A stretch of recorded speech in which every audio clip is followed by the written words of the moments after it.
Hey, everybody, welcome to the Paws and Profits podcast. I'm Karen Laws, the interior dog trainer. And if you're a professional dog trainer looking to grow your business among the many hats that you wear to just run a dog training business, you recognize that you have to be seen to be believed. And in today's crowded, competitive dog trainer world and the overload of information in the social media world, what can you do to stand out above the crowd, to be seen, to get your message heard among all the other noise that's going on out there? So to help us discover just exactly that, how to be seen and be heard, I'm so excited to have in the house tonight, taking time out of his busy schedule. As you can see, he's in the newsroom, Bakari Savage, journalist, news anchor, reporter with EP4, helping us. He's going to guide us along the way on how we can get our message heard. Welcome, Bakari. I'm so excited that you're here. Hey, Karen, thank you very much for having me. I'm excited to be here. We've known each other for 4 years now, right? Yeah. So, and over that Crazy. time, you've become, not only a dear friend, but also a confidant. So, I thank you for that. And I thank you for asking me to be a part of your podcast because, you know how I feel about your work and you have an incredible social media presence. So thank you. Well, I'm honored that I can see from the background that you're busy and with everything that's happening between October 7 and Milton and oh my Yeah. God, I'm just Yeah. took some time out to chat with us so that our audience can see and hear and learn more about what they can do to get your attention. That's really what it's, Yeah. Yeah. This is my dinner break.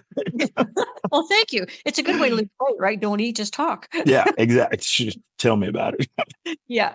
So if Mhm. someone decided that, I was listening to a podcast this afternoon about how people are reluctant to put their face in front of the camera, to do videos. But I think it goes without saying, social media is one thing, but live Yeah. TV is something else. It Yeah. really resonates more with people because it's real. You can't fake it. Well, Karen, actually, you know this as well. You do a lot of live social media. That's the same thing, you know?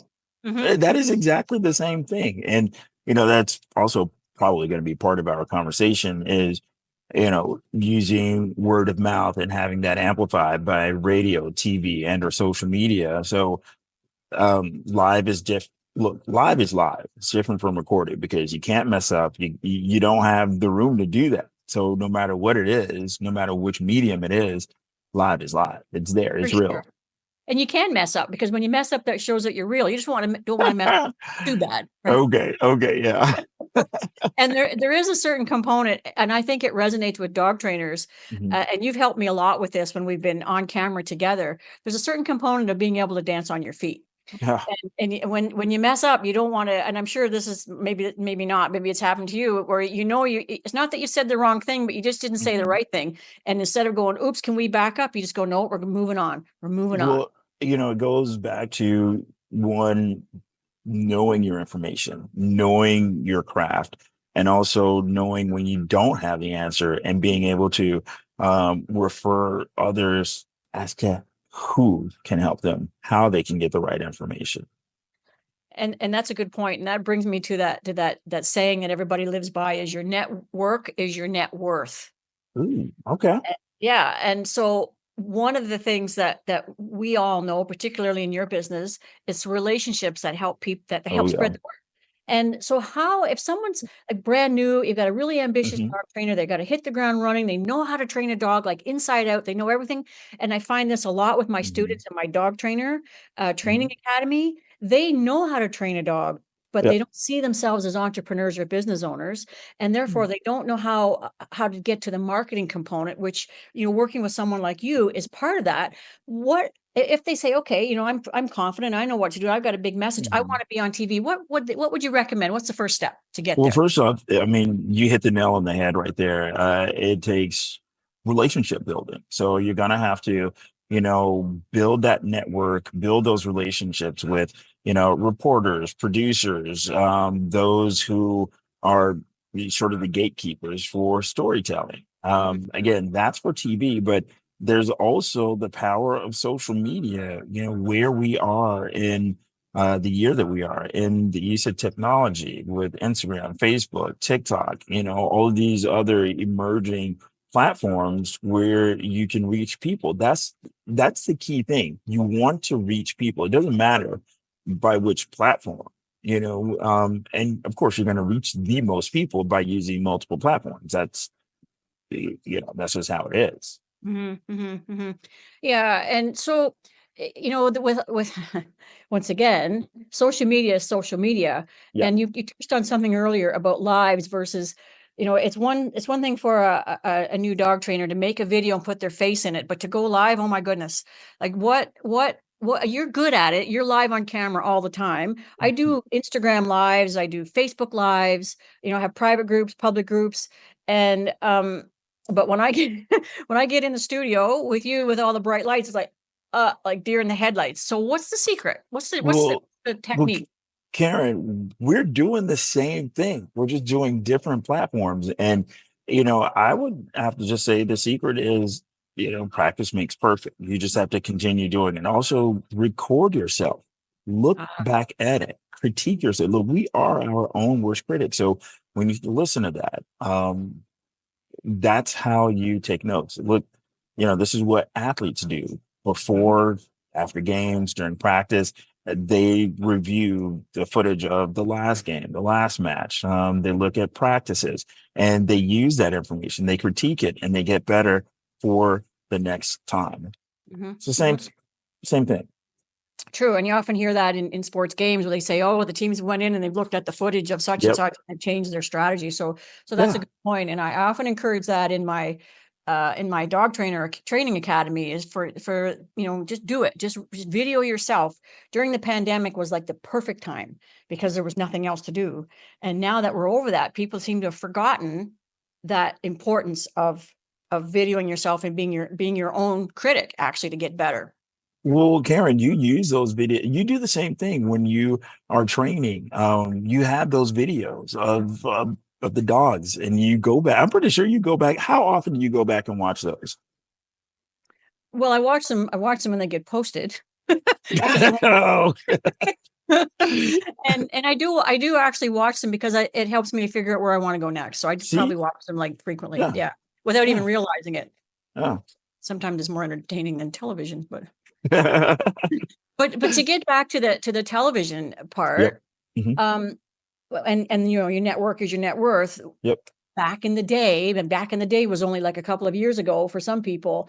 They had Mhm. local TV stations, had local radio stations, and you could get to those producers, those Mhm. journalists, those people through Yeah. networking events, whether it was a business network or a chamber of commerce.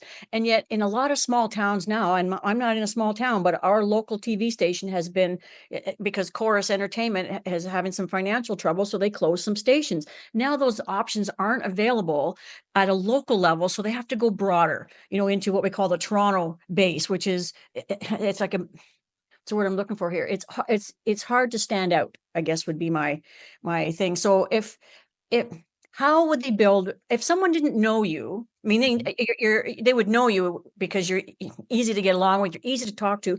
I know you, and we became friends pretty quickly. But if I was like a small town girl from outside of Toronto, and I want to meet somebody and build a relationship with a journalist or something, Mhm. that's going to get me on air. Mhm. What do I? How do I do that? How do Okay, I? first, well, you have to be creative in terms of the ways that you are, drafting your emails in order to reach out. Mhm. But you also, it helps if you have a hook, if you can Okay. tie it back to, a certain date or event that's Or happening. event. But Mhm. also, when you have your pitch, create the story within that pitch. Remember the basics, the who, what, when, where, and why. Add a subject in there. Mhm. Create the storyline for them so that it's easy, so that they can, Oh. just do a plug and play. Mhm. In order to, get the right email addresses, etc. Pick up the phone, call the newsroom, let them know you have a story to pitch and you need Mm. an email address of a producer or a reporter that you can send it to. They will give that to you. Sometimes they'll just say, here's the basic, email address for the station. Okay. You may have to email a few different people. You may have to email a few different times. But one of the things that I try to do is, I mean, I try to answer close to about, look, I'll just say, to be on the safe side, I try to answer about 80% of the pitches, blind pitches that I get. If it's someone Okay. that I already know, that I've Mhm. already established that relationship with, then I'm more likely to reply to them right away at like a 100% rate, in terms of, hey, this is something that I can do. This is Mhm. something that I cannot do. Here Mhm. is, the email address, or here's the person that I will connect you with in order Okay. to, produce your segment. Mhm. So that's with someone that you would be familiar with, right? So it gets back to that network thing Mm, and persistence, right? yeah, yeah. But I mean, even when they are those blind pitches that I mentioned, Yeah. um, you know, that I try to respond to, at least 80% of the Right. time. If it's not something that I can do, then I try to connect them with a different producer who can. Okay. So when you say, you want to have a hook, Mhm. let's keep it in line. October is Adopt a Shelter Dog Month, for Yep. example. Yep. So what would be a hook for someone to pitch blindly to you, to get your attention? What would be can you give me an example? Yep. Even if it's Okay. not Let's yeah. talk about what we're working on right now. Okay. Let's talk about the pitch that you and I went over. Mm-hmm. Mm-hmm. Mm-hmm. Talk about it. Oh, for I'm like, what are you doing? yeah, you mean the one that we're going to talk about on Monday? Yeah.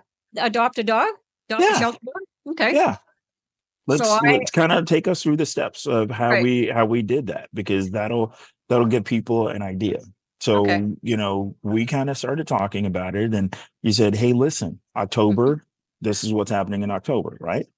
Yeah, you realize I started talking to you about that in August, right? Yeah. Yeah, so the idea was I pitched out a bunch of things But from here's the thing, that's way too early. You want I to, know. yeah, but I mean, for like the blind pitches, you want to do it, I'd say, like a week out. You don't want to do it Oh, a okay. week out, because that's, Mm, I mean, that's hey, like, it'll fall through the cracks, and that is good maybe, to know. and what I do a lot of times, I'll tell people, hey, I think this is nice. Email, circle back with me the week of, or a couple days before. But that's just the nature of how things operate here. So Okay, sometimes there are times where, we have a calendar built out, right. a couple weeks in advance. So no Okay. more, I would say no more than 2 weeks in advance. That's like an aha moment for me because, as you So, know, I'm always learning, taking courses, doing something. And one of the courses I took not too long ago mhm. about how to be Yeah. seen on television and recognized was they said to start to pitch 6 months early. 6 months. But Okay. I wonder So, if I maybe misunderstood that and it was more about starting to build a relationship. Like, hey, Bakari, my name's Karen. I'm a dog trainer. I hope we can connect. I mean, look, I can only speak from my experience and my best practices and what I prefer. Mhm. That is what I prefer. Right. Because So it's current, right? It's current, but yeah, unless it's yeah, okay. I mean, yeah, that's a good point because it is contrary to what the what's the word I'm looking for here? The virtual coaches are telling people in my experience. yeah, But I agree with you because yeah, when I really decided, I mean, I pitched this in August and okay, just to stay on your radar yeah, because everybody's busy. That was my point. And yeah, then in September, I had a couple of other ideas and I pitched them out at the beginning of the month and they did, and that's okay. The other key thing here was or is to people yeah, listening and watching is and you're a good friend of mine, but the thing is don't be offended. Like you didn't get back to me. You didn't even acknowledge. And it was like, okay, he's busy. I know he's busy. yeah, So I just moved on. And then when we had a chance to reconnect in earlier this month, yeah, hey, do you know? I mean, it has to be something that's like you say, the hook pitch worthy, because right yeah, now you know, and I know, and the whole world knows, unless you're living under a rock, that humane societies and shelters are bursting at the seams. right, yeah, Rescue organizations are refusing dogs, yeah, and there's rescue organizations that are going across the US pulling dogs that are on the death row list and just bringing them to big acreage and letting them at least live. yeah. That's how desperate the situation has got. So, yeah. So I said, "Hey, October is Adopt a Shelter Dog Month. You want to talk about it?" And your answer was? Yes, Yeah, for sure. Yeah, yeah, Yeah, let's do it. Let's talk a little yeah. bit closer to the date. Right, right. And then so Yeah. by going closer to the date, it was giving me a chance to look at what's really gonna resonate with people. Mhm. You know, Yep. all my dogs are And then adopted you also dogs. came with characters. You Right, have so building that story so that it's easy for us to put together, you know? right. Yeah. And the other thing that's coming your way that you haven't got yet is my 5-point checklist Okay. on mistakes, not what people do, Oh, yeah. what mistakes people make and how to avoid them. So that's my would be my pitch. I would send, "Hey, do you know Yep. this is October Adopt a Dog Month? Here's the 5 common mistakes that people make. Can we get on air Yep. and talk about how to avoid them?" Yeah. So that's great for a couple reasons. One, because it helps to establish you as an expert, the Mhm. expert. That's why we come to you. And it also helps to guide the conversation in terms of having the right questions to be asked by by the talent, by the anchors, by the producers as well. So Because it's yeah, it's important to I always expect the anchors and the producers and the journalists and the interviewer to carry it, but it's so easy to go down other other rabbit holes, as we've yeah, even seen on some of the shows that we've done together with a specific intent, and then we bring some cute little puppy, and the yeah, show goes off the rails. It's still yeah. successful, but it wasn't really where we were going. And along those lines, you also have to remember we talked about the why. You also have to remember the why because you're only going to get about 3 minutes. Sometimes you'll get four, sometimes it'll be two. So you have Mhm. 3 minutes to convey your message. So it's Right. important to stay on topic, stay on task. And it's also good for you to see the answers before you Mhm. say them so that you're not rambling, so that you're Mhm. succinct. That Mhm. helps, Mhm. especially with such a narrow amount of time. For sure. Things move fast Yeah. and you're on a tight schedule, so things Yep. have to move along. So in that sense, Mhm. say the why, you're talking about amplifying the why and building the whole segment around why I want this message to Yep. get out there. Is that what you're Yep. getting? Yep. And, So I think there's also a fine line. There's something that we also talked about, in terms of sales, like everything in life is sales, everything. mhm, But if you want to come back, you don't want to, be a salesperson. You want to sure. be an expert. Exactly. And I like to teach sales. Like the dog trainers are not always good at selling, or they're so hard at selling that they push people off. Yep. You've got to come with me because I'm the only one that knows this. That's nonsense. Yeah. And the amount of money that you make isn't necessarily because you've hard sold somebody. It's a measure of how many people you've helped. Mhm. And I like to teach, especially new dog trainers, to look for the way to get that look for the help that the people need and solve that Yeah. pain point. And that's really Yep. what it's about, is solving that pain point. And it can be sometimes it can be messy because if you haven't Yeah. asked the right questions, it's hard to get to the pain point because someone's coming at you with a dog that's jumping up or a dog that's bit the neighbor. Is Yeah. that really the pain point? Yeah, it hurts to Yeah. get bit. So, Karen, what along those lines, when a lot of your clients come to you, what state are they in? Are they in a Mm, state of despair? Is it more of happiness? How are you receiving these clients? it depends. The ones that I like the best are the ones that call me before they get their puppy with the Really? date. Yeah, the arrival date. Hey, we're getting a new Huh. puppy. We want to make Okay. sure we do the right thing. I've only really in my whole 20 years experience in dog training, I probably had that happen less than half a dozen times.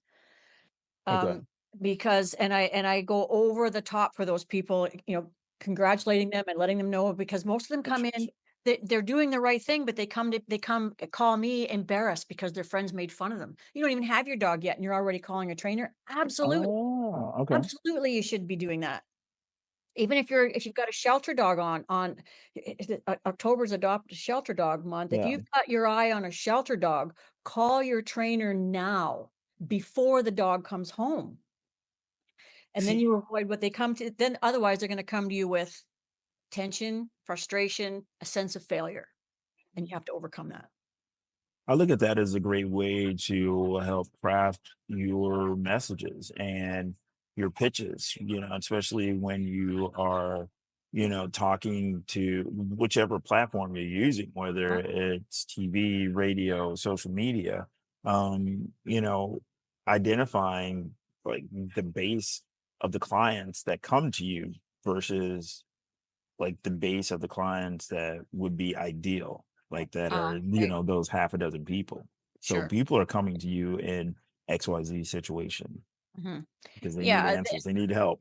they need help, and the goal is to address the pain point, and this is another, yeah, I guess this is where the fine line between when a new trainer wants to appear on your show versus talking to a client. They want to appear on your show so they can amplify their message and say, you must do this, but it's a different approach. You want Right. to come forward and look at, rather than accusing and pointing fingers, is how can I broaden my reach, amplify my message to Yeah. help more people because people need help. The common pain point is just that sense of failure and frustration, Yep. mistakes that they've made that they didn't even know they made. No one starts out to do anything wrong, including asking to come on That's TV. true. Yeah. Yeah, Yeah. No, that's very true. yeah. So let's say they've crafted their pitch, they've Yep. practiced on social media, they've got the right message, they've got a hook down, they've got something they're really passionate about. They've made sort of a connection. Maybe they watch you. I mean, it's hard to turn on CP24 and not see you there. So maybe they feel like they know you, and they want to get their message out. Who would would it be, hey, email to you, or would it be email generic? And what if they don't know you or they don't feel that connection? Well, I guess the question is, who should they direct their pitch to?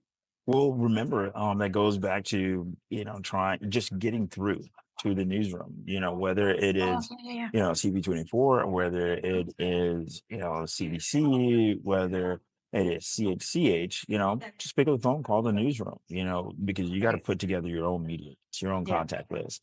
Mhm. And this is part of that building process. True. I know back before we lost our local channel, I think I've told you the story before. I found a snapping turtle that had been run over on the road deliberately because they swung way off the lane to run over it.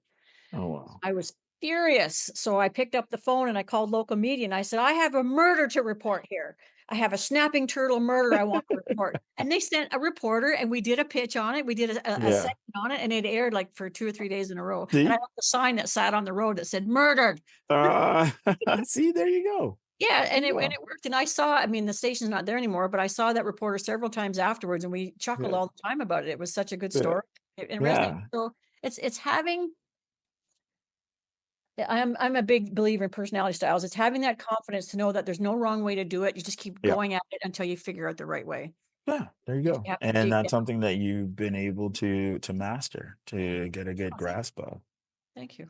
Thank you. I'm not as outgoing as I seem. I'm actually pretty shy. If I Uh, didn't know you, I probably never would have picked up the phone. But okay. when I That's was fair. working in the corporate world, Yep. the one of my early kind of public figure mentor said to me, "You want to be seen enough to be the person people think of every time they have an Yep. issue with a dog."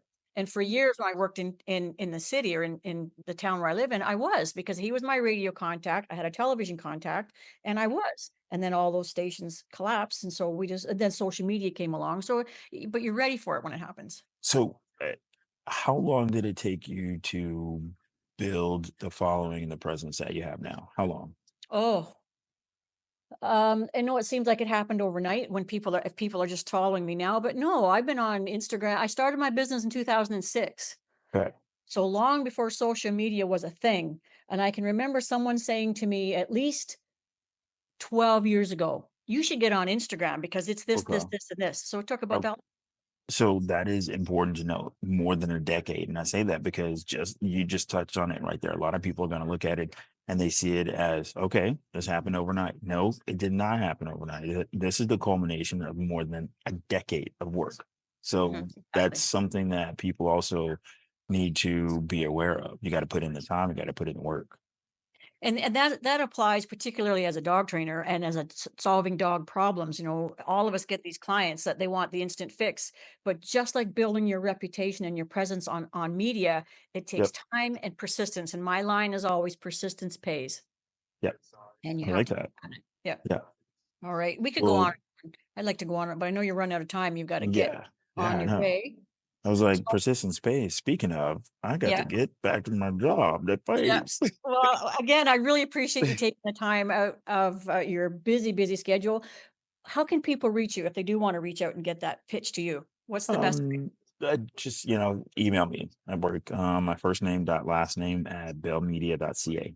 Bellmedia.ca. Okay, folks, you heard that. Bakari.savage at bellmedia.ca. And for Yep. those of you that are listening, please share this episode with all of your friends who want to get on television, who want to know who to pitch and how to pitch, because all ships rise in a rising tide. Don't look at another dog trainer as your competition. Look at them as your collaborator. Work together, and together we are better and everyone wins. So thanks, Bakari. And I hope I'm going to see you on Monday. For those of you that are watching, tune in on October the 14th. If you haven't seen this episode, might be out after that, but go back and look for us on YouTube because we're there. CP24 and OntarioDogTrainer.com on YouTube. Thanks, Bakari. Hey, Karen, thank you.